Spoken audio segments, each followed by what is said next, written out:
Hi മക്കളെ, ആശയം വളരെ ഇമ്പോർട്ടൻ്റ് ആയിട്ട് നമ്മുടെ ഹിന്ദിയിൽ പഠിച്ചിരിക്കേണ്ട ഒരു സംഭവമാണ് ആശയം എന്ന് പറയുന്നത്. കവിതയുടെ ആശയം വരാൻ ചാൻസ് വളരെ കൂടുതലാണ്. അപ്പോൾ ആശയം എഴുതുന്ന സമയത്ത് എല്ലാം കൂടി കുത്തിക്കലക്കി എഴുതാൻ പാടില്ല.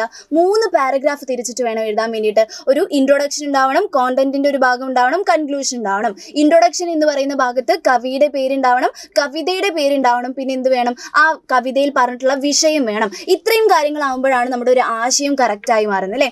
അങ്ങനെയാണെങ്കിൽ നമുക്ക് അകാൽ और उसके बाद എന്ന് പറയുന്ന കവിതയിൽ എഴുതാൻ പറ്റിയിട്ടുള്ള കുറച്ച് A+ പോയിന്റുകൾ പഠിച്ചാലോ.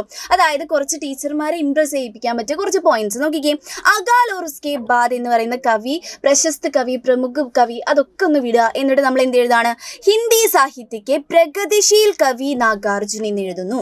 ഹിന്ദി സാഹിത്യത്തിലെ പ്രഗതിശീൽ എന്ന് വെച്ചാൽ എന്താ ഉദ്ദേശിച്ചത്? കുറച്ച് പ്രോഗ്രസീവ് ആയിട്ടുള്ള ഒരു കവിയാണ് എന്ത്?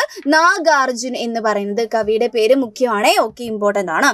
അത് കഴിഞ്ഞിട്ട് നമുക്ക് എഴുതാൻ പറ്റിയ ഒരു പോയിന്റ് ആണ് എന്ത്? യേ ഉൻകി കവിതാ സംഗ്രഹ സത്റംഗി പങ്കോ വാലി സേ ചുനാ ഹേ. ആരും എഴുതാത്ത പോയിന്റ് നമ്മുടെ ബുക്കിൽ ഉണ്ടാവണം, നമ്മുടെ ആൻസറിൽ ഉണ്ടാവണം. നോക്കിക്കേ, യേ ഉൻകി കവിതാ സംഗ്രഹ, അവരുടെ ഒരു കവിതാ സംഗ്രഹം ഉണ്ട്, ഒരു കവിത എഴുതിയിട്ടുള്ള ഒരു ബുക്ക്. ആ ബുക്കിൽ നിന്ന് എടുത്തിട്ടുള്ള ഒരു കവിതയാണ് എന്ത്? നമ്മുടെ അകാൽ और उसके बाद എന്ന് പറയുന്നത്. ആ കവിതാ സംഗ്രഹിന്റെ പേരാണ് എന്ത്? സത്റംഗി പങ്കോ വാലി. ഒരു ഇച്ചിരി കഷ്ടപ്പാടാണ് പഠിക്കാൻ, പക്ഷെ പഠിച്ചു കഴിഞ്ഞാൽ A+ ഉറപ്പാണ്. അപ്പൊ നമുക്ക് അടുത്തത് എന്താ?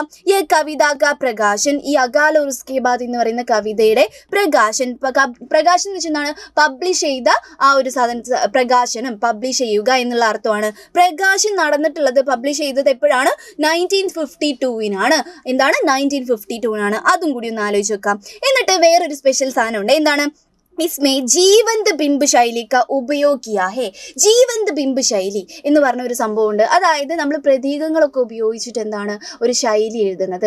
അതായത് വേറൊരു അർത്ഥം നമ്മൾ പറയുക ഒരു ബിംബത്തിന് ഉപയോഗിച്ചിട്ട്. അതിനാണ് ജീവന്ത് ബിംബ് ശൈലി എന്ന് പറയുന്നത്. അതിൻ്റെ ഉള്ളോട്ടൊന്നും മക്കൾ ആലോചിക്കേണ്ട, പക്ഷേ ഈ ഒരു വേർഡ് നന്നായിട്ട് പഠിച്ചു വെക്കുക. ജീവന്ത് ബിംബ് ശൈലിയുടെ ഉപയോഗം എവിടെയുണ്ട്? അകാൽ और उसके ബാദിലുണ്ട്.